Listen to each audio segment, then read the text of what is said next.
I'd like it to be closed immediately. Look, the Department of Education's a big con job. America, he's using your kids' education money to give tax breaks to his billionaire buddies.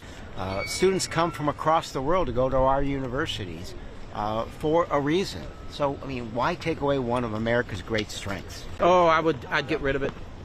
Get rid of it. Grants, give them to the states and let the states do it.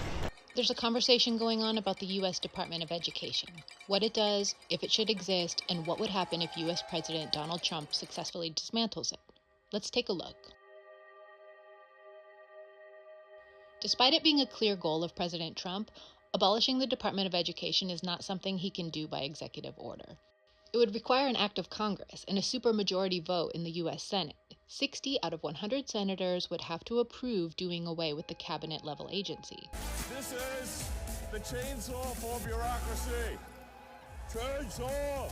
Mr. Musk, who is worth some $400 billion, and his fellow billionaires do not have to worry about the quality of public education because they send their kids and grandchildren to fancy private schools.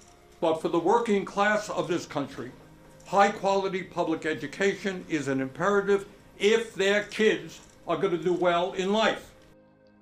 Most public institutions, which educate close to 80% of the nation's students, are already severely underfunded and lack resources. Without the Department of Education's financial support, states would be forced to spend more on education, and many states might lack the ability to fill in the gaps left without federal funding. Though less than 10% of K-12 funding comes through the agency, some programs and revenue streams that particularly benefit lower-income students could be compromised, as could the mechanisms that are already in place to ensure institutions are complying with federal discrimination laws.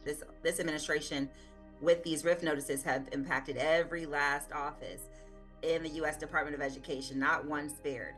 And so the impact that it will have on students with disabilities is that they have eliminated any oversight for those students. They have eliminated services for those students, and not just those students, every other student.